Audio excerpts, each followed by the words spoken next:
Expats Anonymous. This is Bernie, and with me is... N.R. Snowden. Hey, happy New Year. Happy 2018. It's a good New Year's, so long as it lasts. We'll see how long it lasts. I mean, considering Trump and whatnot, and with North Korea. I think one of his New Year's resolution is to not bomb North Korea. Or maybe it's the other. Or maybe we'll see how long that goes. So yeah, how were your holidays? Was it pretty fun? Were you hanging out with family? Yeah, I went to hang out with family. It was pretty good for the most part. Honestly, I went out for 2 weeks with family and stayed home with them.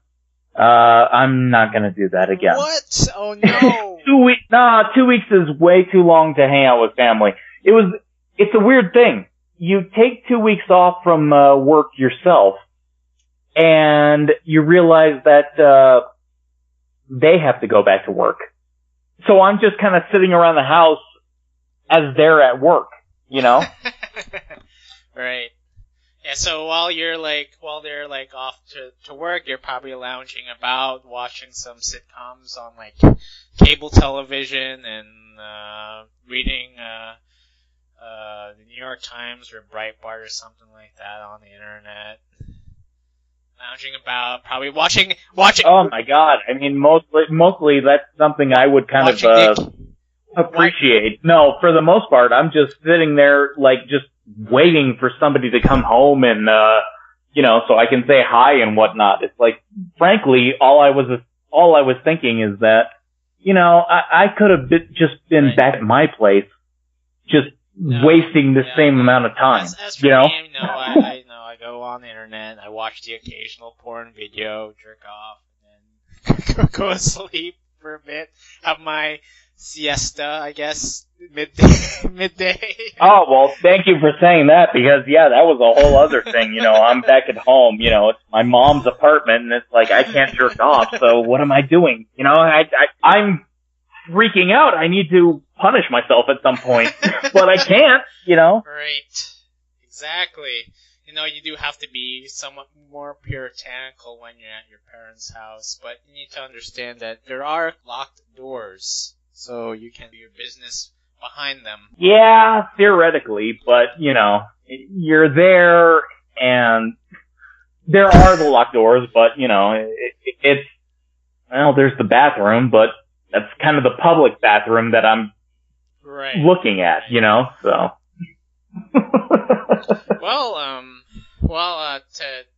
To top your family situation, I was with family for about 2.5 weeks in the hot and humid country that is the Philippines.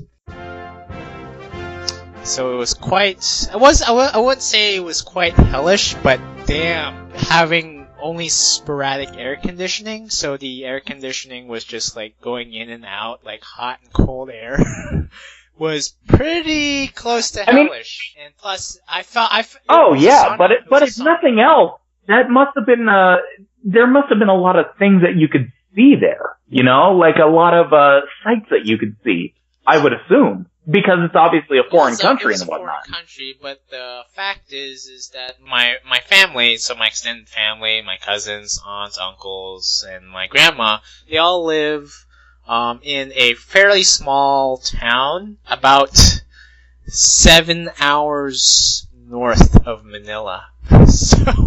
So on top of the 13-hour flight from SFO to Taipei, and then another 8-hour layover in Taipei, and then a 2-hour flight from Taipei to Manila. I had to go by car 7 hours from Metro Manila to Santa Cruz, Zambales, where they live, and it was a really long trip. So Santa Cruz doesn't really have landmarks. It's a very small town.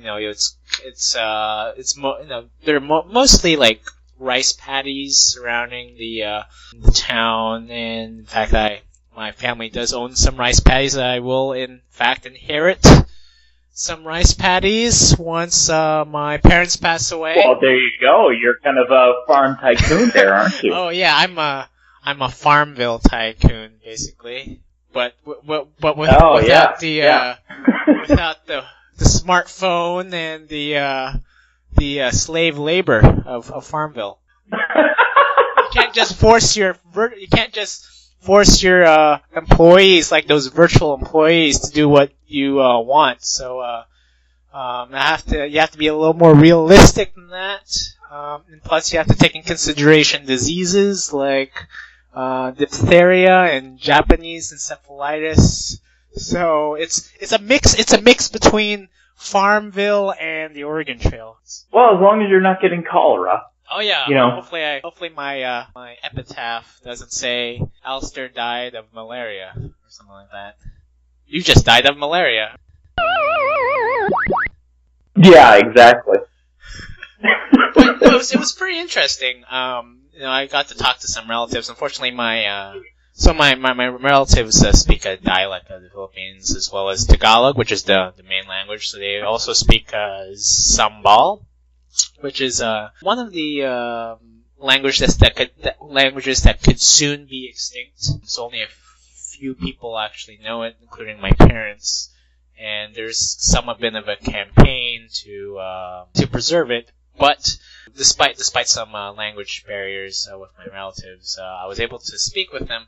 And what was probably one of the more interesting conversations I had was about Duterte, the Trump of the East, the man with the big mouth. Oh, yeah. Yeah, the guy who was completely nuts and going after all the drug lords and just wiping people out like crazy. To all those listeners who don't know who Rodrigo Duterte is. Rodrigo Duterte is the current president of the Philippines, and he was elected in 2016, I believe. Was it? Yeah, I think it was 2016 or 2015. I'm not quite sure. I think it's 2000. Well, it's somewhere there, somewhere within that time frame, and something like that. Mm-hmm. It wasn't a long time ago. And he's known to have a very foul mouth, and he's very blunt, and he says what he means, and he means what he says. If I were an ordinary citizen, and I have lost my daughter to drugs, she gets pregnant 5 times a year, she is despoiled because of drugs. I've lost my son and another son. Bullshit, I will kill you. I will kill you. I will take the law into my own hands. I will not eat sitting down. What was one of the major points of why he was elected was to get rid of the drug pushers and drug users in the country. And so once he was inaugurated as president, one of his first acts was to launch his anti-drug campaign, which included extrajudicial killings. The campaign against drugs will continue. Maraming mamatay dyan, plenty will be killed until the last pusher is out of the streets. Until the drug manufacturer is killed, we will continue, and I will continue. And I don't give a shit about anybody observing my behavior. So people, not just police. I think he egged the police officers to kill at will any suspected drug users, pushers. I think there's also there have been some vigilantes out there who took upon themselves to pursue the anti-drug campaign, so they basically killed off people, and then so far, thousands of people. Well, that's one of those things. I mean, from my understanding is, as long as they're going after the targets that he wants, which is, anybody who's involved in drugs, he's completely fine with vigilantes. Exactly. So to give you a little background about the Philippines, about what justice means in the Philippines. So my dad is definitely has a strong sense of what the Philippines is. He used to live in the Philippines. He has he has a good sense of culture, and to some extent, I understand the culture a bit. To some degree, I feel, in some cases that I feel more Filipino than American in terms of committing vigilantism out of revenge. So it's kind of similar to like that Irish blacklisting, I'm to get you, or Italian revenge kind of thing. It's kind of similar to that. And Filipinos have a kind of, I don't want to be stereotypical, so not all Filipinos think this way, really, but there is a kind of. Exactly. Well, obviously, I mean, like everything. But I think I have more license than anyone right now because I am Filipino. Well, that's the thing is right there. Sorry to interrupt, but I mean, like with anything else, you have a direct connection. Your family lives there, like you said. I mean, your family. They have holdings there, so you have a direct connection to exactly. It, so. And there's no reason for you to actually try to what am I trying to say? There's nothing for you to try to weasel about. I don't want to beat around the bush, So I don't think.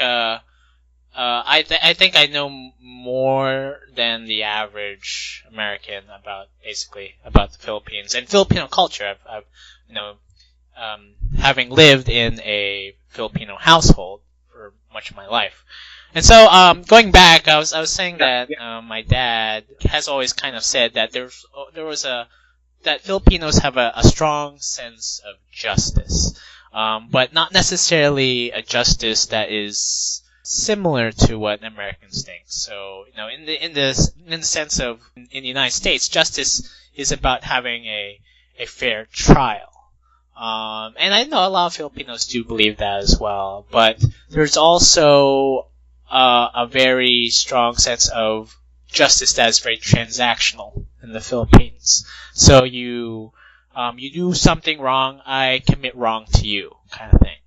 And for example, so in the 1970s, when Dirty Harry came out, it was a very popular movie in the United States, but it was also a very popular movie in the Philippines. And when the head of, I'm not sure if it was Manila, but when the head of the Manila Police Department saw that movie, he told all of his subordinates to act out justice in the manner of Dirty Harry, because they wanted to be that badass, that person who righted a wrong, who could commit, who had a strong sense of justice, who can lay down the law. Well, somebody who's going to actually be there and actually take care of business. Exactly. No, to be perfectly honest, I've had this conversation with some other people. There's a lot of Americans who actually really like what Duarte is doing, because there's that kind of wish that there's going to be a system that's just going to take care of things in that kind of sense, I've heard other Americans think that way, but that also is hard to reconcile with the fact that a lot of Americans are very, very wary of a strong government. They don't they. Oh God, they do not want. I mean, there's definitely a lot of Americans who have a strong sense of anti-drug use and anti-drug business, but they also are very wary of federal officials. Not to mention state government as well. It's that really interesting thing where I think for the most part, most Americans, they don't want the federal government, or even just government in general, even like on a state level, to have that kind of power. But at the same time, they like the idea of people just going out and just doing, like I said, what needs to be done. Yes. It's a weird thing. Who is going to be able to do this kind of vigilante action people don't really want to assign that kind of role to people, but people want to see it happen. I think I think to some extent there is a bit of that culture that has kind of, that is manifested in forms like a militia. You know, there are people who volunteer to monitor the U.S.-Mexico border out of their own sense of, okay, we want to stop illegal immigrants coming in. And you can also see that sense of vigilantism in the appeal of Marvel and DC movies. People love superheroes. People want, to some extent, I think Americans would love to have Superman as president. They want someone to answer all these problems. Yeah, absolutely. You could argue that in some form, Trump kind of answered that appeal to, not to all of America, but to a minority of America who thought that there was something wrong with this country and it needed to be fixed. Well, to the people who voted for him, absolutely. Exactly. They looked at him as being the kind of crazy, wild-ass guy who is just there to fulfill that role. And that's where Duterte comes in the Philippines. And so the Duterte, for the first months of his administration, thousands upon thousands of drug pushers and drug users were being killed. And definitely the media criticized him for the bloodshed that had been spilled during those months. And some people have questioned whether some of these alleged drug pushers or users were actually in the drug business. They could have been innocent bystanders and whatnot. But what's quite interesting about my trip was that every single relative I talked to had voted for Duterte. Exactly. Really? Like everyone I talked to, every relative that I talked to voted for Duterte. Like, I think they wanted someone to provide them results. If one did not work, then they were eager to try something new. No, that makes perfect sense. I mean, that's pretty much how it is here in this country. It's just people wanted, I would assume, as regards the Philippines, people wanted somebody just to do something. And and that's where somebody like Duterte could get into power. I don't give a shit. I think we should introduce the drinks that we're currently drinking, as we have traditionally done so in the past. So, what are you drinking anything? In that part, to be perfectly honest, I'm a little bit shy when it comes to this. I'm just drinking rum and Coke. So there's that. I'm just drinking half of that. So I'm just drinking a Coke. I am currently suffering from jet lag, and I'm a bit tired, and so I'm trying to get some caffeine into my system. So I'm just drinking a Coke. Oh yeah, whenever you can get some actual caffeine and whatnot building up in you, that's good. Yeah, I've just been to be perfectly honest, I've just been drinking rum and Coke the entire time. That's what I'm drinking today. And there's nothing really to it, it's just rum and Coke in general. Well, I think since we're talking about the Philippines for a bit, probably I could talk about some of the. Well, I feel bad. I probably would have thought of a really good drink that would have matched the entire Philippines. Well, I was going to say that I could talk about some of the drinks that I had in the Philippines. I didn't really have any cocktails, but I did have some pretty.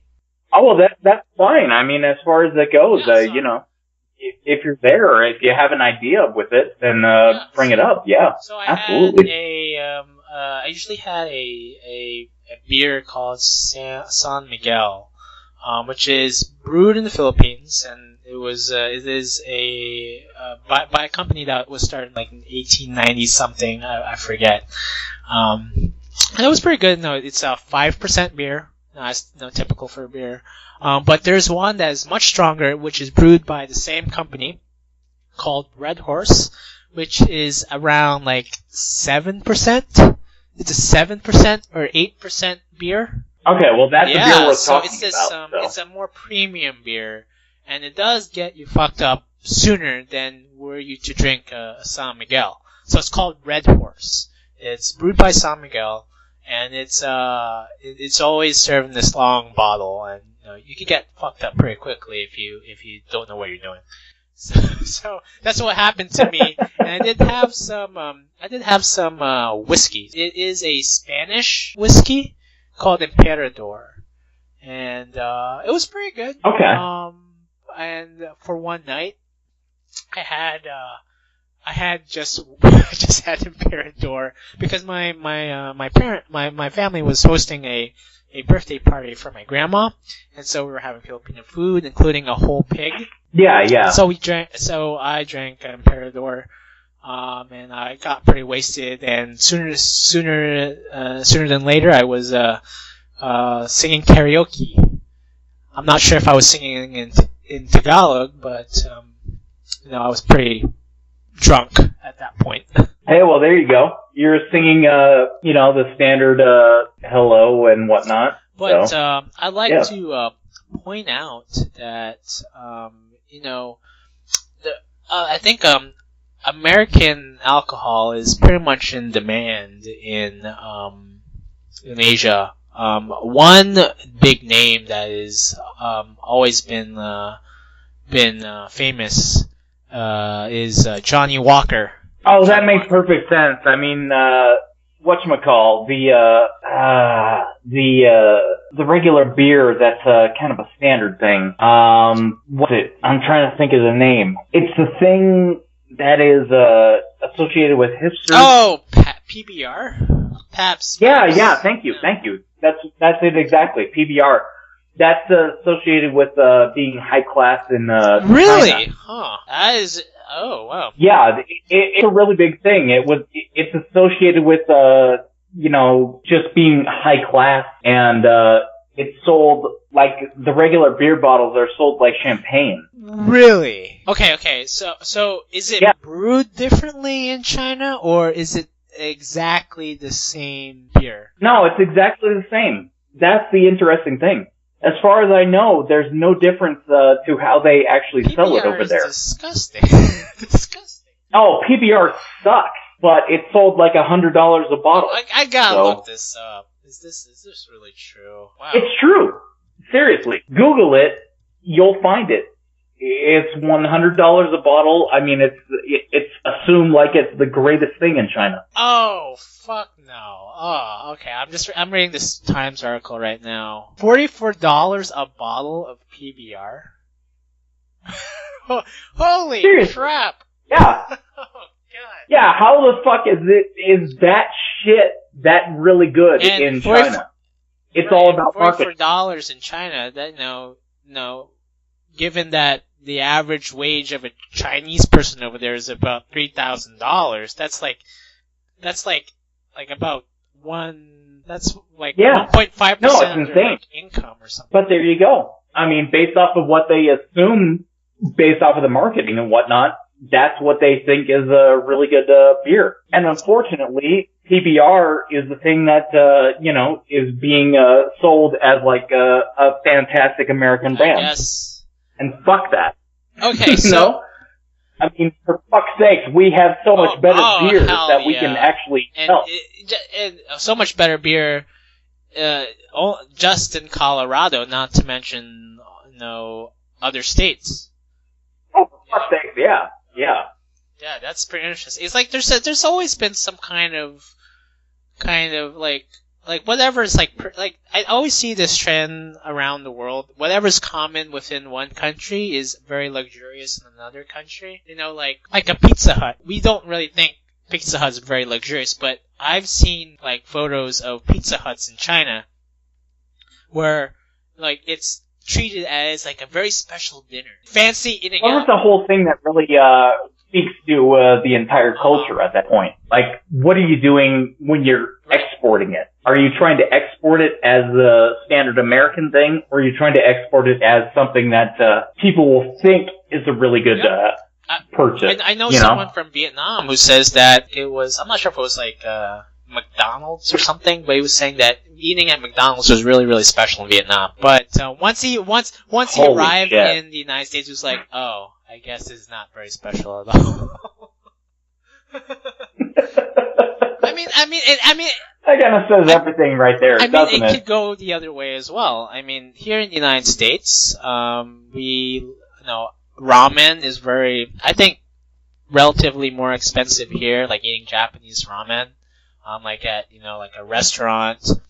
Oh, it's considered so fancy and whatnot. In a weird way, right. But when you or eating at like an Indian restaurant, maybe because you have to pay like $15 or like $11 per dish. But if you go to like India or Japan, like those are street foods. You can pay only like $1 or $2, or in the case of Japan, maybe like $8 for a bowl of ramen. I would assume like 50 cents or something like that. I would think. Not instant ramen. I mean like ramen, like the good kind, like with the nice hearty broth. Even if you're going to a store, such a thing doesn't exist in the United States. I mean, if you're going to a store that has ramen, it's still like $1.50. Yeah, but yeah, it's like what seems luxurious here may be very common over there, and what may be common over here may be very luxurious over there. Like it happens two ways, It's a pretty interesting motif that I see when traveling around the world, seeing what's very special and what's not special. Definitely a bottle of like Johnny Walker is special around the world. I think that's the only commonality that people understand. Blue Label, especially. They sell Blue Labels at Taipei International Airport. Holy shit. That's like the cheapest shit. Actually, Blue Label is actually pretty expensive here as well. You actually have to... I think it's about $100. Okay, with the label and whatnot, but at the same time, Johnny Walker is like the cheapest fucking thing that you could possibly get. So. There are actually different tiers of Johnny Walkers. So there's Johnny Walker Red, just Johnny Walker Black.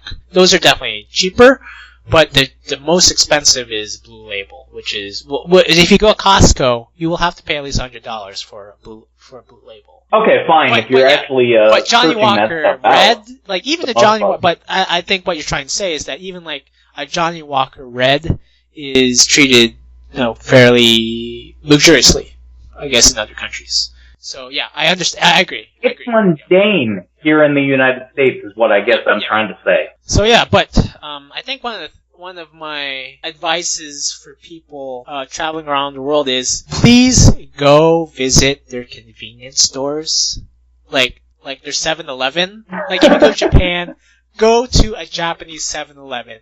You won't be disappointed. They have tasty stuff at very, very affordable prices.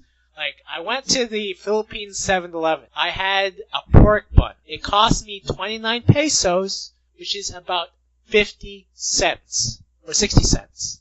And it was so good. It was so good. That right there, exactly what you're saying, is just buy the cheapest shit in the country that you go to. It's going to be amazing and really interesting in terms of the country that you've visited. But it's also going to be like, is this stuff unique? Is it fancy? In that country, that's not the point. You're gonna get your money's worth, But what was also interesting was that the 7-Eleven was actually a pretty luxurious thing. Not the average Filipino can't really afford stuff at a 7-Eleven. So they get their us. Like we go to 7-Eleven, we want to buy some like cheap shit. Okay, I'm gonna get some Flaming Hot Cheetos. Okay, I'm gonna get paid like $1 here. Okay, I just want some cheap crap. But if you go 7-Eleven in the Philippines, that's not the go-to for Filipinos for cheap grub.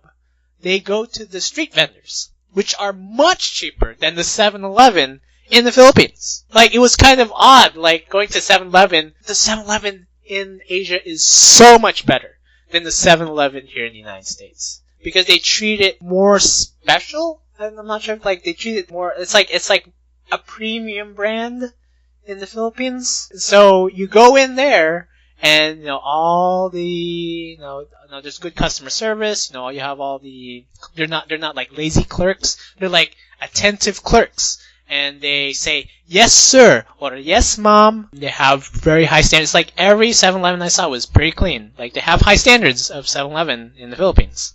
And it was a great experience. A great experience. If you want cheap grub, relatively cheap grub, and good customer service, go to a 7-Eleven. Go to a convenience store in the Philippines. Go to a convenience store in Japan. Those are great places to understand commercial brand Asian food. You won't be disappointed because there's a lot of tasty grub in an Asian convenience store. Well, that's pretty awesome. Yep. You know, 50 cents for that way. 50 cents for Yeah. a pork bun. I mean, you could get 3 for $1.50. You'll be full. And also go to the McDonald's. go to the McDonald's in other countries. Like in the McDonald's in the Philippines, they sold fried chicken. Holy shit, Fried that would be chicken, awesome. They had Filipino spaghetti. They also had the traditional McDonald's burgers as well. Seriously, most places, even the United States, I mean, fried chicken costs you like almost $10 to be able to get. You so. could probably get fried chicken for maybe half of that, $5. But even so, I mean, you'd never be able to get a couple of pieces for $1.50. Yeah. Holy But if you're wondering, does it taste like? Does their fried chicken taste like chicken McNuggets? No, it tastes different. Different breading. Well, I'm assuming it doesn't taste that great, but still. Even their chicken McNuggets didn't really taste that great because there was far more breading than there was meat. And I think that's how they were able to keep the cost down. I was a bit disappointed. Honestly, I was a bit disappointed. You have that much more breading than the actual meat itself. To be honest, I was definitely disappointed with what I tasted at the McDonald's in the Philippines because it was lacking something. Like the McDonald's in the United States tasted better. That was my point of view. Yeah, that makes sense. Man, we've been talking about food. We should be talking more about politics and drinking. Oh, I assume the food and whatnot is more interesting to people. But politics. So what are we gonna do with politics? I mean, for shit's sakes, basically we're just looking at with the United States possibly bombing North Korea and just taking out the entire world, putting us into World War III.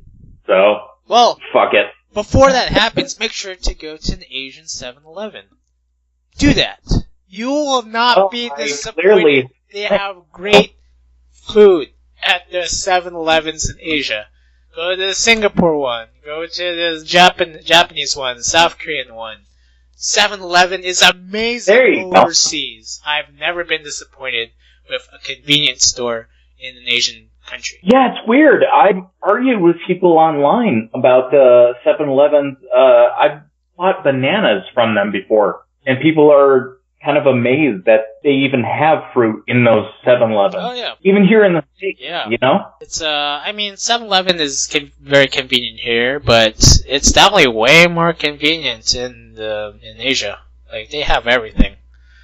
Not so much, not really a grocery store, but it does have what you instantly want, what you immediately want, and you won't be disappointed. Very tasty stuff too. Not like not like American fare, but like Asian fare. You do have your occasional hot dog, like little stand in the store, but you do get your pork buns. Well, you've said it a million times, and I haven't really responded to it. But if they have pork buns and whatnot, then I'm immediately interested. Different kinds of pork buns. They have pork bun. They have a spicy pork bun. They have a chicken bun, like this egg bun. I believe 7 different kinds of steamed buns that you can get at 7-Eleven at a very cheap price. Either at 80 cents or 60 cents. Good. And it's delicious. And it tastes fresh too. Like the steam bun doesn't feel stale. Like it's fresh. Like it tastes fresh. Like it's so soft and succulent. My God, I want a steam bun right now. Somebody actually cooked it right there and just put it into the store. Yeah. I was so surprised. Like, I was a bit skeptical when my mom gave me a steam bun from 7-Eleven. I'm like, okay, sure, I'll eat one. I'm like, oh, holy shit, this is really good. This is really good. Oh God, it was one of those great epiphanies of my life. It's like, oh my God, what have I been missing? Like, I've been to the Philippines multiple times, and I hadn't been in one 7-Eleven for those past visits. I should have been at a 7-Eleven from the very beginning. Well, there you go. You are in a position where you're going over there all the time, so you need to go to 7-Eleven and get the book on. Exactly. So. I don't give a shit. Just recently, having just arrived, I read that Trump had talked that certain countries were shithole countries. Oh yeah, his whole tweet about Haiti and Africa being shithole countries. Salvador. Yeah. So I've been talking a lot, so maybe you could opine a bit about what he said. And I wish I could give a really good opinion on that, but unfortunately, it's basically just exactly what he said. I don't really have anything else to say about it. It just is. It is what it is, and I definitely agree. I think a lot of those migrants coming from those countries would agree that those countries are shithole countries, and that's why they're leaving. Private meeting, a proposal to restore protections to immigrants from Haiti, El Salvador, and certain African countries who were until recently protected from deportation, reportedly prompted the president to question, why are we having all these people from shithole countries come here? Well, honestly, if you're taking off from there in the first place, then why is that country so great in the first place? Right. So there's that. But I think one of the things that I was, again, like, a lot of people have talked about how this, like, Trump's comments equates racism, but from my standpoint, I that's definitely not the case. I mean, I've been in the Philippines, and I can tell you, there's a reason why that there's a term called shithole country. The Philippines is not really a shithole country. It's definitely growing. It's getting better. It's getting a lot better than before, and there's a lot more opportunities now than ever before in the Philippines. It is a country that's very open to trade and open to change. But my God, like, the poverty there is just so bad, and I can only imagine. I can only imagine that El Salvador, and there's a reason why, like, a lot of migrants are moving out of those countries, because those countries have failed them. Well, it's an interesting thing is that I don't necessarily disagree with what he said, but my first thing was to just say, like, I agree that it's a racist statement, but for the most part, if I had to actually think about that, I don't know why it's a racist statement. It's one of those things that is just, it's obvious to everybody who could possibly state it, but why is it a racist statement? As opposed to it being an obvious Well, I think statement. we need to distinguish what he said was racist and what was not really racist. So the fact that he called the countries themselves as shithole countries was, I believe, not really racist. I guess it means that I think he's, in my book, it's something more critical about the political environment than it is about than anything else. But I think what you would consider racist in his statement was the fact that he said, why would we, maybe, I'm not sure if he actually said this, but he may have said this, why would we want people from these shithole countries? Now that, I think, is racist. That's what he did say. So there is that. So the fact that he's tying these people to an environment that's out of their control, now that is racist. It's like saying, why would we want people from Harlem? Or why would we want people from the Deep South? Like, we don't want them here. Kind of like that. That's racist. No, That's racist. I understand that. Yeah. Then you're just assuming that the worst possible things are true about people who are geographically located in those places. Exactly. So definitely that part was racist, because we don't want to tie people with a geographic location. I think people, when they move, they are very willing to change, and they're as much as you see a lot of like stories about certain ethnic communities not integrating, there is I think a far greater majority of people trying to integrate within the country, within an adopted country, with their adopted countries. So it's for example, me, I'm an immigrant, and I went through, I suffered through the public education system in California, as did many young Californian, and there's a whole other discussion that we could have about that. But yeah, like I think I call this place my home far more than I would calling Philippines my home.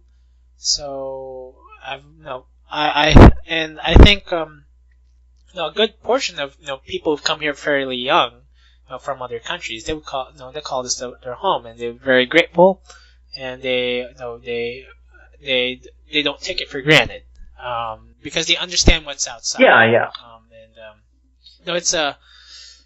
It's kind of disheartening that a sitting president would I guess tie people to their. He's just fucking over the entire system. He really is. Right there. Based off of his own statement. So, right. Yeah. Right. So, yeah, and like, it's one of these Trump things. And, I'd like to ignore it, because, to some extent, he is really the stereotypical, racist American uncle who goes to your Thanksgiving dinner, maybe, who just spouts out stuff. I mean, that's the whole thing right there. Like, my God, he's an old man. He's like 70 something now, and so. Yeah, but so is anybody who's going to be able to run for that position. I mean, for fuck's sake, even Obama was over 40 years old. So. Right. But he wasn't an old man. No, he was fairly young. Actually, relatively young compared to the average age of an American president, sitting president. He was insanely young compared to exactly what you said, the average age. So he was like the JFK of our time. Very, very young guy. So yeah, doesn't get shot in the head. He's right. There are fine. I guess my point is that there are shithole countries. I've been in one. I've seen the corruption. I've heard about the assassinations on politicians and whatnot, and the poverty. But I don't like tying people who were born in a country, in a shithole country, not of their own, not of their volition. I don't like tying them. I don't like tying them to a hapless circumstance. Basically, it's the point of having the point of people migrating out is that they can better themselves, and so long as they are committed to their new adopted country, and make that work hard doing so. So it's kind of definitely disheartening to hear it from a sitting president. That's all I have to say. No, I completely agree with that. I mean, he's just fucking over everything that's about our country, which is just take everybody in everybody should get the chance to go in here. And it's not about, the country that you come from and whatnot. It's about you being a better person who is going to come in here and be a good American. That whole thing. Right. And he is completely shutting it down based off of his words. So, do you have any, I guess, reflections? So I know we're into the new year. Do you have any reflections on 2017? And how would you summarize last year? And what would be some of the resolutions you would make, having learned what you learned last year, I guess maybe politically or culturally? Honestly, I don't know about resolutions or anything, but last year, the only thing that I can possibly say is that it was the worst possible year for politics that I've ever experienced in my life. I have always tried to pay attention to what's going on in the news and whatnot, but it's insane.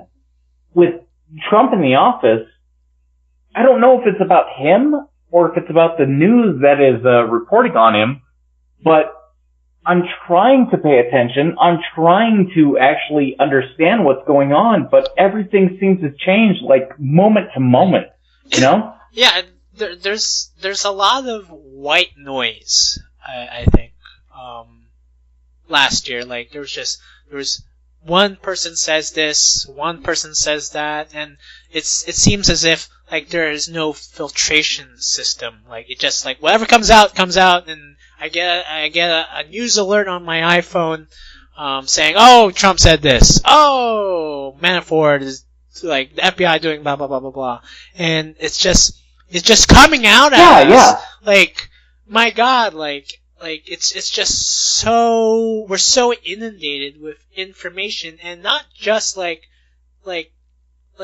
and not even good information. It's like just instant like news without any sort of analysis. Like, it's just buzzwords. Well, you can't pay attention to anything that's actually coming out. It's just an insane blast of stuff in your face. That's all there is to it. I'm like, were Trump to, well, had he been elected in 1992 instead of 2 years ago, do you think we would face this sort of inundation of information? Like, would there have been a more, I guess, would there still have been a media frenzy over every word he said in the 1990s? Well, there would have theoretically been a big frenzy of the media, but we wouldn't have had the internet. That's the problem that I see, is that we have the internet right now, and the internet is just going nuts. Every single moment, every single day, is just the internet just blasting off stories. Yes, exactly. And it seems as if, like, our sitting president is breaking the internet. It's like he has broken the internet. I'm not saying, like, that's like a phrase that we usually use, like, breaking the internet, right? Like someone who has kind of like exploded or like somehow caused this chaos, on the web. Oh, no, I understand exactly what you're saying. It's like kind of the era that we live in. It's just like, is it, like, do you think we just need to filter information, like, just ignore, like, all these, like, news alerts? No, I don't think that there's anything that needs to be happening in terms of filtering it. It's a matter of the news media actually needs to understand what the internet is and adapt to it. And I don't think that they have. We're living in the age where they're referencing Twitter as an authoritative source. I mean, for shit's sakes, Twitter is just some random asshole who is talking, That's all that it is. You could go out on the street and just stop some random asshole and ask him what his opinion is. That's what Twitter is. it's just some random asshole who is talking. But they're treating it as if it's actually authoritative. That's the problem that I have with most of the media I think right you're now. on the nose about that.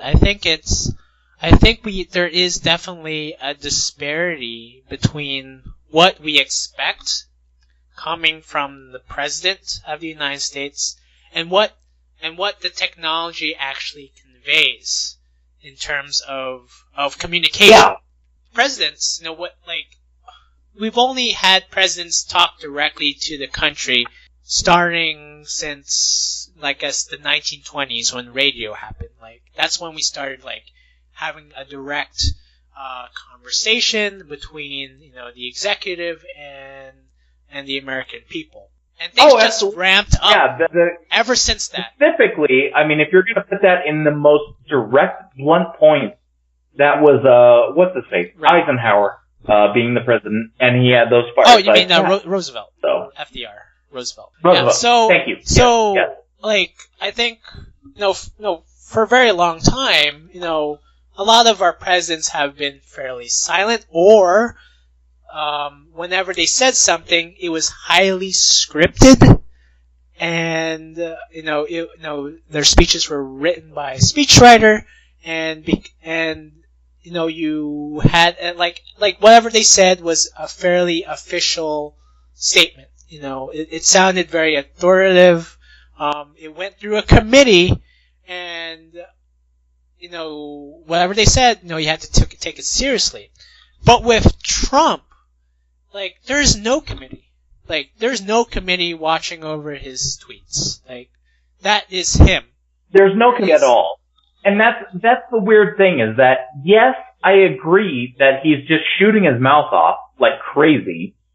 And so, obviously, American foreign policy is dependent on that. But at the same time, there should be a system in place that takes that into account. People need to actually understand that there is a president, yeah, but they need to take into account what he is saying and how he's saying it. Some people would argue that it's not the media who need to change, who need to accommodate this new paradigm. It's Trump. Why can't Trump dial down the tweets and just only speak when he has a very... Oh, I agree with that. Yes, theoretically Trump should be dialing it down, but it's the system that's in place that is just accepting everything that he says as virtue. Right, it's the news outlets are clickbaiting every single statement he has. Oh my God, Trump said this. Oh my God, Trump said that. And there's just exactly. I don't want to philosophize over single It's the kind of thing where it's not about Trump himself. Trump is, let's be perfectly honest here, I voted for him, but he's a fucking madman. But if Trump is a madman, then the media and whatnot should have a different system in place to try to work with that. Right. They should assume that everything that he's saying is not necessarily a presidential direct order. It could just be somebody shooting off their mouth. It should be just, they could assume that some of the things that he said is just a random person shitposting. He's the biggest troll of them all. I think to some degree he really understands that too. I think Trump, a lot of people think Trump is dumb, but he's far smarter than people give him credit. I think he understands how media. The 90s he was a tabloid spectacle. I think when he had that affair with someone and he had to go through a divorce, he was on the cover of tabloids for that. I think he understands, and I think he understands that the media... And that was intentional on his part. He was building his entire empire based off of that. I think he views the media as this lowest common denominator of information. Like, they just love the shit. I'm just giving them shit. Here comes more shit, and I'm giving it to them. Here's some shit. Oh, and here's not just shit. It's diarrhea. It's coming after. It's coming after you. It's coming out. It's coming out. I'm not taking any Pepto. It's coming out. Yeah, exactly. And I'm not sure whether if it's his own senility or he's kind of like. No, he's kind of like the comedian in Watchmen, right? He understands people's ids and ires and sins, and he believes humanity is this like base. No, that right there is like the perfect assessment of the entire situation. He's just generally fucking with the media. I'm not even sure if he's intentionally doing that. And there's no better way to put it. He's just fucking with them directly. There's not a polite way to say it. He just is doing that. Like, let's say Trump is really doing this. He's distracting the media from the major events actually happening in DC. Like, no one's really covering Paul Ryan, really. Like, or like what's happening in Congress. It's yeah. They're making huge steps. Like a lot of huge steps in DC. And Trump is at the center of this maelstrom of stuff. But Paul Ryan is politicking his way into legislating stuff, and no one's really covering those people. It's really Trump every single day. Trump. But that's the thing is, like, if they're focusing in on Trump with what he says, and what he says doesn't really matter. It's all about what should be important is actually what's happening. And you're right. You're 100% right. Nobody cares about what's actually happening. They're just focusing in on just what is being said, as if that matters. Yeah, I'm not sure I can take another year of this. Man, it's... No, we've got 2 years for it, so, and we'll see how that goes. Another 2 years. Let's see, but I'm not actually. I wouldn't be surprised if things work out well for Trump. All he has to do is like be good. He doesn't have to be great, but he can be. No, it's not just be good. Like I'm going to be like much more pessimistic. Like all he has to do is like be better than what people expected. That's absolutely. And he will win 2020. Well, that's a really interesting thing is that so many people are talking about like who do we bring in to beat him in terms of the 2020 election and whatnot. And they're talking about like Oprah Winfrey and whatnot. Yeah. Oprah isn't going to. If they actually try to run her, she's not going to win, in my opinion. Yeah, I don't think so. She's just there. Right. She's just a person who exists. So, it seems, okay, if Trump has started a president of presidents, basically, a president of presidents, like, this is the start of celebrity presidents. Oh, there's a whole thing right there. This is a dangerous new shift in the Republic. I mean, we're basically voting people in on how popular they were, the ratings of their TV programs, how much money that they have. Do you want the President of the United States to be this celebrity? I mean, to be honest, like, maybe we're going to have a President Kardashian in 2030, or 2032. The funny thing is that you say that, but that's entirely realistic. And I'm scared about that. I'm frightened. Yeah. No, I'm completely with you. I don't like the idea that the American presidency is like that. But that's the world that we're living in.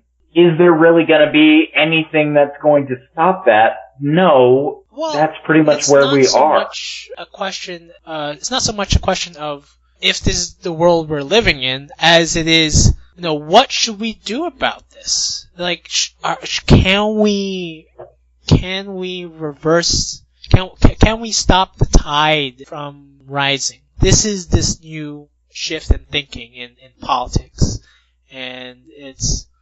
I don't know if we can. That's all going to depend on the next presidential election. I assume at this point that there's going to be an Oprah versus Trump. That's what's going to be actually voted on. President Kanye West being in control of the nuclear button? I mean, fucking Kanye West. I like his music and whatnot, but fuck it, I don't want him actually in charge of the country. Do you want to have a President Kanye West at the State of the Union saying, "No, I'm president, but Beyonce had the greatest music video of all time. Greatest music video of all time." He shut down the entire country and just is talking about himself, yeah. Holy shit. That's the world that we live in right now. That is the world that we live in. And to me, if the presidency is going to be this prom king competition, maybe we need to change the office of the presidency. Maybe it needs to be more like an elected king, an elected monarch, where he's more a ceremonial figure, and the actual person in power of government is the Speaker of the House. Like Paul Ryan. He's more of a reflection of the state of the country politically than a celebrity in the presidency. There is that, yes, but I don't necessarily think that we need to change the system so much. We need to just change how we look at the system. That's what I genuinely think. I mean, I'm not quite understanding your point. I mean, like, if the view. No, I understand exactly what you're saying. The problem is that we're just, to me, the entire situation is that we are fucked in terms of, politics and whatnot. And again, I voted for Trump. It was, to me, it was a riot. That's why I voted for Trump. So there should be a consideration for the country where we're looking at it not in terms of who we're going to vote in and why we're voting in those people. We're at a crossroads in our country's history. It's like things could go a certain way and that way. Yeah, I'm losing the point. The point that I'm trying to make is that we need to actually care about the system. Yeah, and I am caring about the system, and I believe in the preservation of the institutions that we have. But if this trend continues of, okay, we're voting in people based on their own popularity, as, actors, actresses, and, to an extent, Ronald Reagan was fine, but he had at least he had a political background at least. He was the governor of California in the 1960s and early 70s. And he didn't just go in based on the fact that he was an actor. No, he was able to transition from actor to, a political, to a politician. Trump didn't have that. Like, he went straight from this TV celebrity, this business magnate, and then jumped into the president of the United States. Like, well, that's a really interesting thing right there, is like, did he even think that he was going to be a president? Honestly, I don't think that he did. I believe that he just went in randomly when I originally voted for him. And there's the entire book about Fire and Fury, where they're talking about, did he assume that things were going to work out this way? No, he figured that he was going to lose the presidency, and he was going to start a TV channel based off of it. Oh man, that's one big gamble for him. I think he wanted. It was a funny thing is it's a gamble that he wanted lost, was to make more money, but in the end he became the president of the United States. Those are the memes that were entirely in place at the time. There were so many memes about, I'll just try to be the most insane, radical fucktard who cannot possibly be elected, and then there he was elected, But I think what's kind of interesting is how many followers of his believe in every word that he says. Well, that's kind of the problem, isn't it? It's a lot. The things that he brought to the table are not necessarily against the grain. They are things that people do believe in. Well, he says it so... I know, the way he says it is, knowing that he is a businessman, I always thought that the words that he said were coming out of, he had this, unctuous salesman approach. I'll give you the biggest car. No, the biggest car. We're going to build that car for you. We're going to build that car. We're going to make it big. We're making sure that Mexicans won't be able to get into that car. We're going to make that car as big and huge as possible. And you're going to drive it. You're going to drive it across the country. Drive it all the way from California to New York. Well, you screwed up in terms of what you're trying to say because it's the huge huge car. I'm sorry. Not huge. Huge car. Huge. Sorry, I use big words a lot, so I use huge or huge a lot. Thank you. I'm that was preview of my Trump late night show. It's at Comedy Works on Fridays at midnight. So please see me there. That's my Trump show at Comedy Works. Oh yeah. Thanks. That's the fact that a lot of people really believe in what he says. Some people have to understand. Well, a lot of people believe in what he says, and I mean that's what I was saying before. A lot of people believe in that argument. I believed in that argument. It's a matter of the point is actually considered important. Right. And he's addressing those points, and that's what a lot of people have said, why he was such a popular person. And that's why he was actually voted in as president. It's a... Man, I don't know, I hope the country survives another year. So to be honest, I don't think Trump is that bad. I'm not one of those hysterical liberals. In fact, I'm not really much of a liberal. I would consider myself center. I'm trying to, understand what's happening here and there, and I didn't really go batshit crazy over his win. I was surprised, to be honest, but I didn't go, oh man, he's not my president. Oh, fuck this kind of thing. No, I'm completely with you. I mean, I'm in the same thing where, for fuck's sake, I voted for him. Right. But in the same way, I was amazed that he actually won the presidency. That blew my mind. And, it really blew my mind, and I wasn't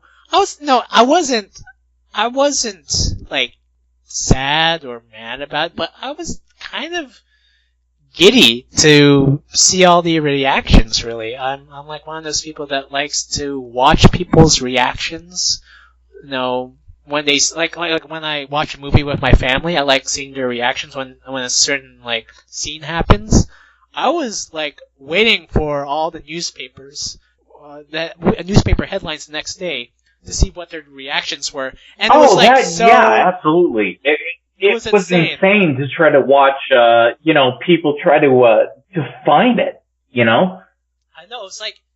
Nobody believed that he was actually going to win, and everybody assumed that he was going to lose, so how are they going to talk about him actually getting into presidency?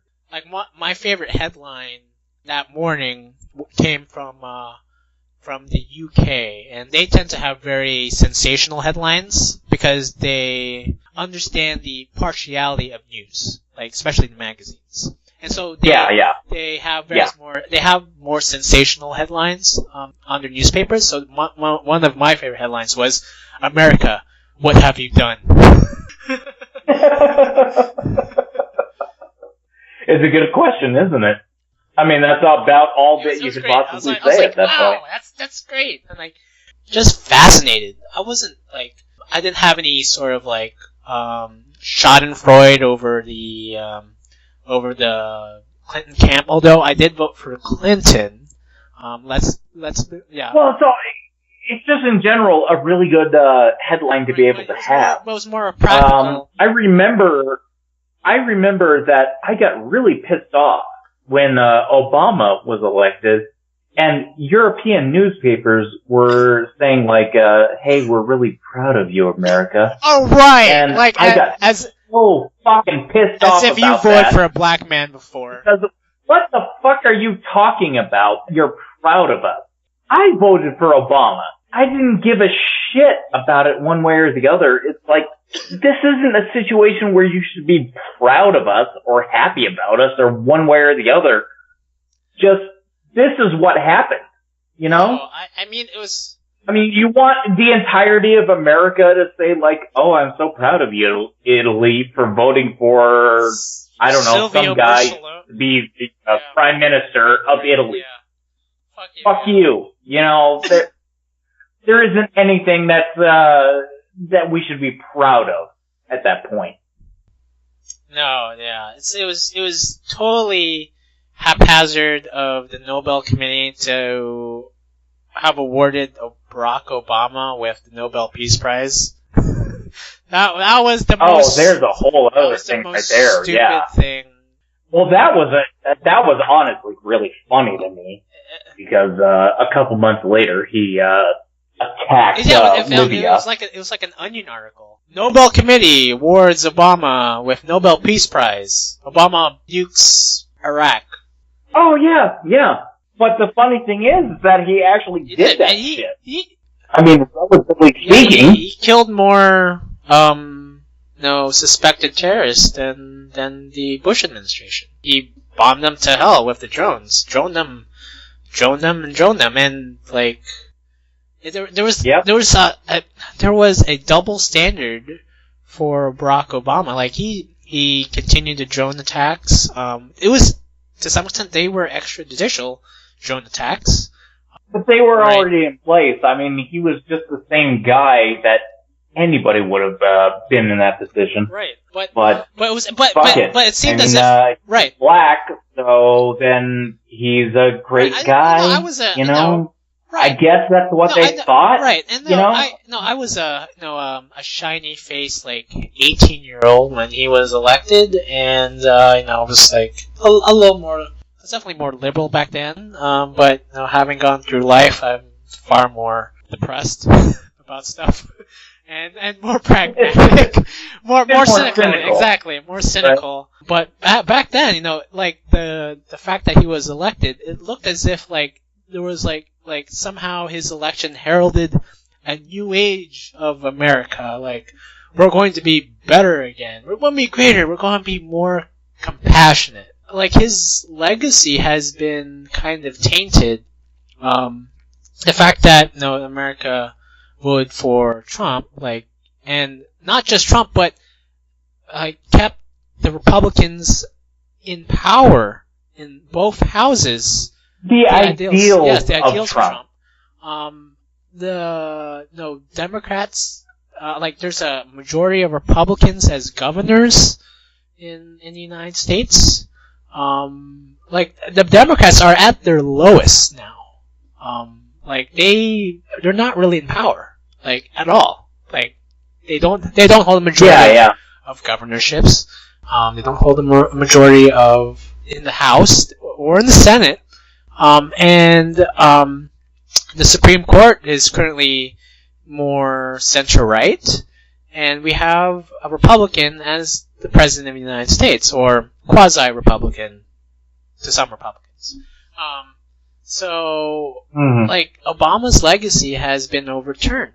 Like, I think the only thing that is holding, I guess that has been left behind is, I guess, the Affordable Care Act, which is on the way of being amended. No, I get it. To put it as bluntly as possible, it's just been fucked over. I don't give a shit. Are you looking forward to 2018? As long as we live into it, then yeah, we'll see how it goes. So. Yeah, the big thing for me is that, honestly, it's all a matter of whether or not we, fuck over, North Korea. It's been a long time coming. North Korea should be fucked over. But if we are gonna do a first strike thing, that's gonna destroy us. So. Yeah, like the North Korea it was definitely one of the things that the U.S. left under the rug.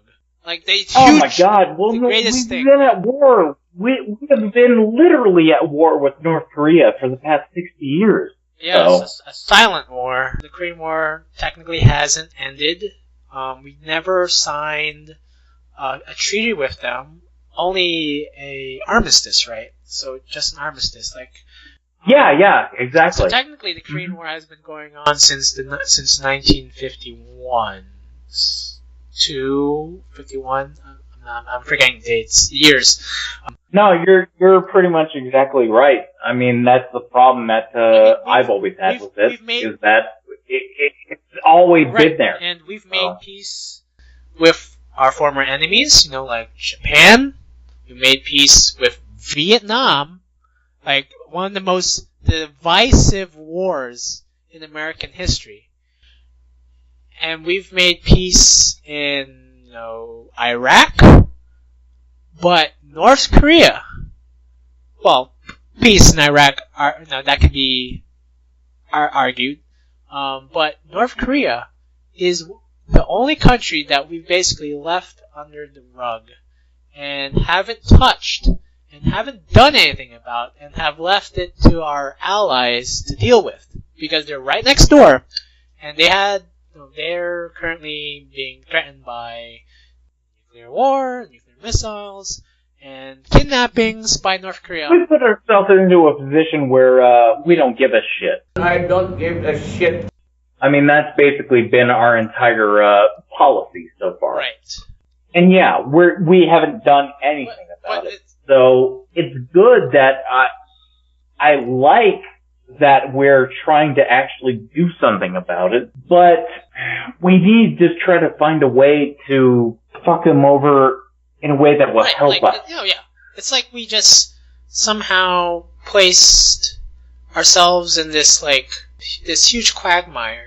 Like, now that it's biting us in the butt right now. Because, East Asia has changed over the past 60 years since 1950. Japan is the third largest economy in the world. We've made a rapprochement with China. We have, South Korea is one of the biggest cultural exporters. South Korea is the fourth largest economy in the world. Right. And they've exported Samsung as well as Gangnam Style in the past 30 years. And it's a huge advanced economy. But right next door you have a pile of shit, and going back, that's a shithole country, North Korea. North Korea is this shithole of shithole countries. Like, it's just sitting there, and it's not just a shithole country, it's a shithole country with nuclear arms. And what the hell are we going to do with it? It's a shithole country that can destroy the other countries that we rely on. Exactly what you said. I mean, they can obliterate South Korea. They can obliterate Japan.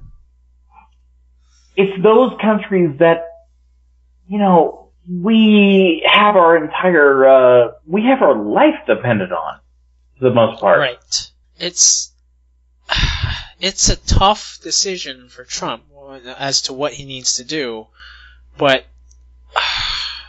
I mean, for me, I think the best way is to somehow egg on the North Korean elites to do something, because that's the only way we can avert a nuclear war. If they think that Kim Jong-un is crazy enough to let the country to be annihilated by the United States of America, they will do something about it. But right now, well, that would be great for us. I mean, we'll see how that goes. It would be great to have a North Korea more like China, run by a committee, a communist committee. Although it is authoritarian, it's way better than having a one-man rule in North Korea.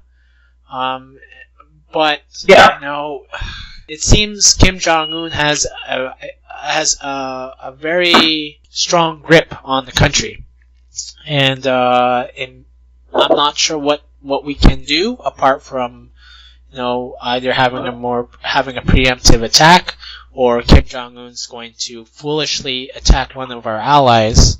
Well, that's the thing, is if he actually did that, if he attacked one of our allies, we would be in a good position. We'd be able to respond to that. And that's really the problem that I see right now, is that we could destroy the entire country, and we should, to be perfectly honest. This is one of those things that it's just been sitting there forever.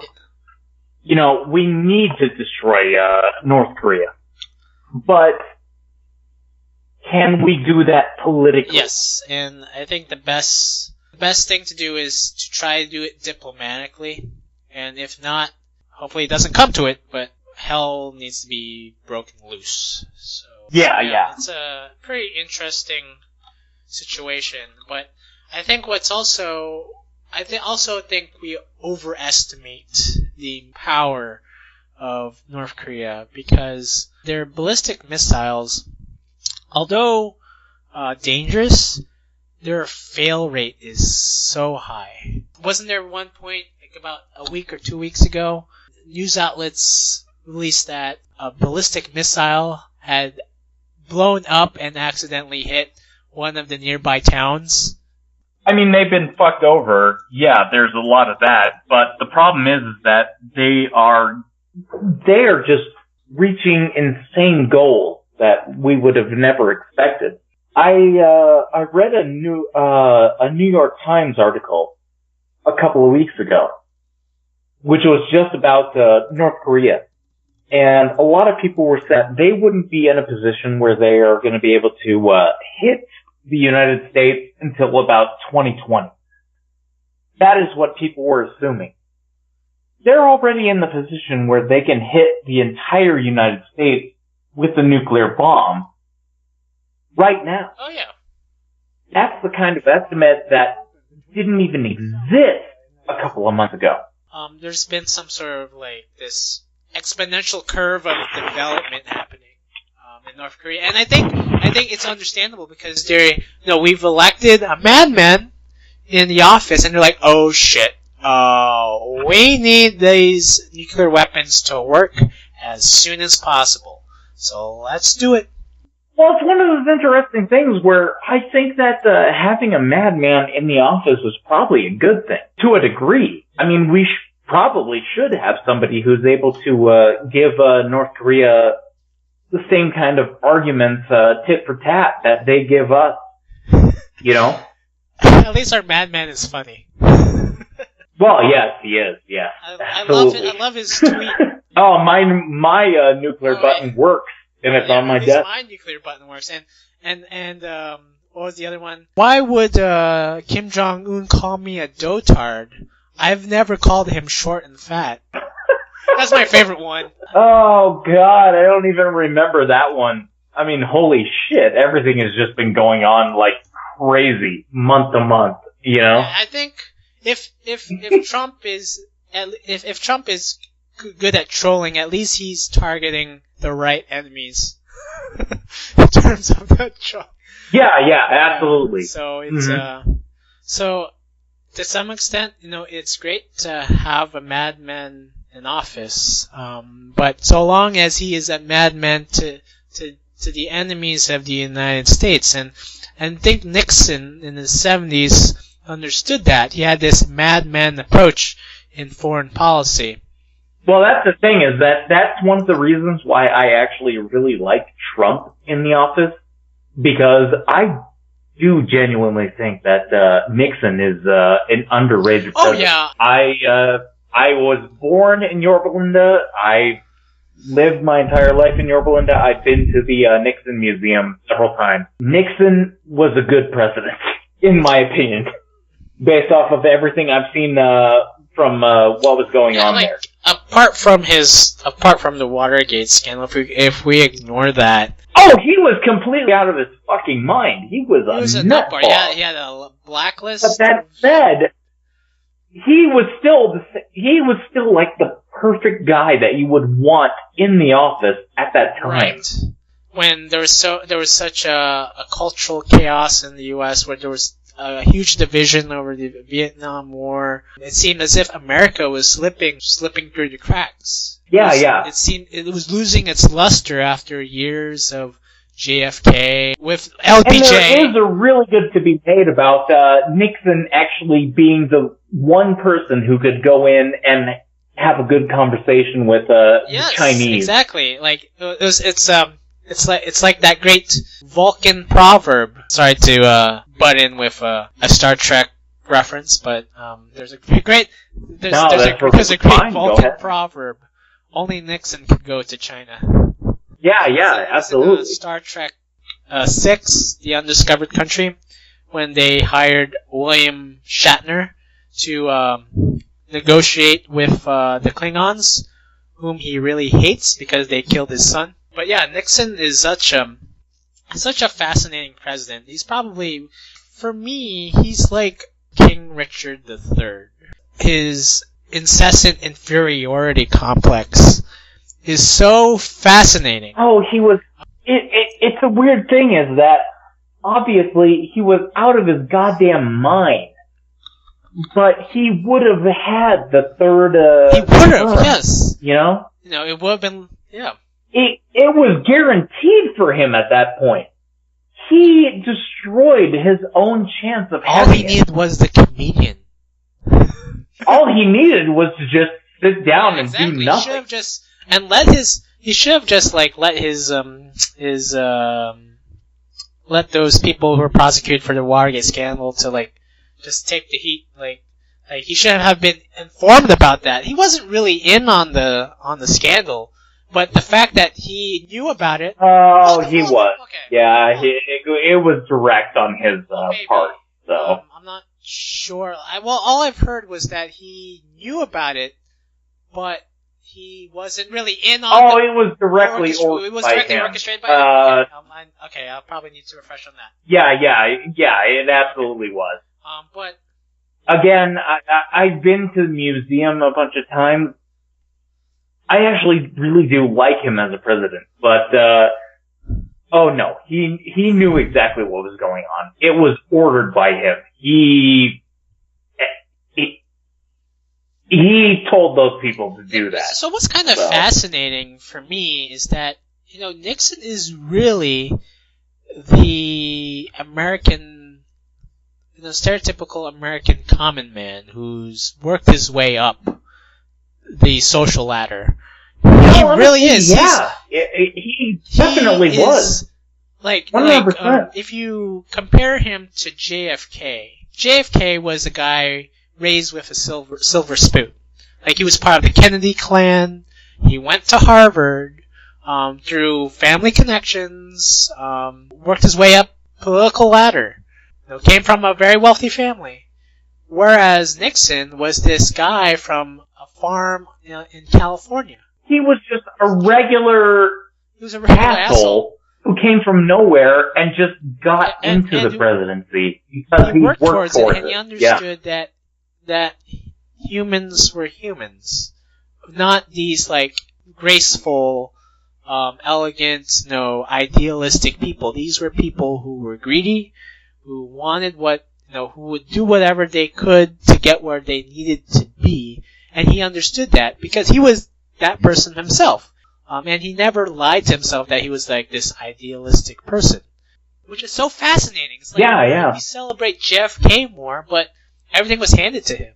Whereas Nixon, disgrace, but he worked his way up. No, Nixon is the kind of person that we should celebrate as just being the perfect ideal of America. I'm not because of exactly what you said. He worked his way up to it. But I'm not sure. Yeah, JFK, exactly like you said, JFK just basically had it handed to him. For the most part. Do you think that Nixon would have been treated differently if he had the face of JFK? Had he been a lot more handsome, the media would have treated him differently? That's a really interesting question. I don't know about that, to be perfectly honest. President. He probably would have, but I don't really think that necessarily matters in the same degree. He came in, he was Nixon. I don't give a shit. Looking forward to seeing what's happening in 2018. Hopefully we don't start a war. And one advice hopefully as long as we're all alive and whatnot, then we should be good. So long as we're alive, make sure to go visit an Asian 7-Eleven. Great stuff. Amazing stuff. 24/7. They have pork buns, pork buns in the Philippines, 24/7. Just go get them at a very reasonable price. So this has been N.R. Bernie. And this has been N.R. Signing off. This has been the Californian Expats Anonymous. I don't give a shit. I will kill you. I don't have enough time to say the things I want to say, to do the things I want to do, or to be like you. I just want some time to express the things I feel, just to express the things I feel, and believe them too. 2 + 2 has been 4 for so many darn years, oh Lord. I wanna write a song. Oh baby, is that just so wrong? And it goes la-di-da-di-da-di-da-di-da-oh. La-di-da-di, where did all the good times go? La-di-da-di, la-da-di-dum-dum, la-da-di-da. When will you come back home? I went down to the mall, then they closed down the mall. Guess they don't want me going to the mall, 'cause I'm just too small. Then I built some trains and I'm traveling somewhere new. It's a wonderful world, but still no you. It's a wonderful world for two. Singing la-di-da-di-da-di-da-di-da-oh. La-di-da-di, where did all the bad times roll? I said la-di-da-di, la-da-di-dum-dum, la-da-di-da. When can you come back home? This has been a Californian Expats production.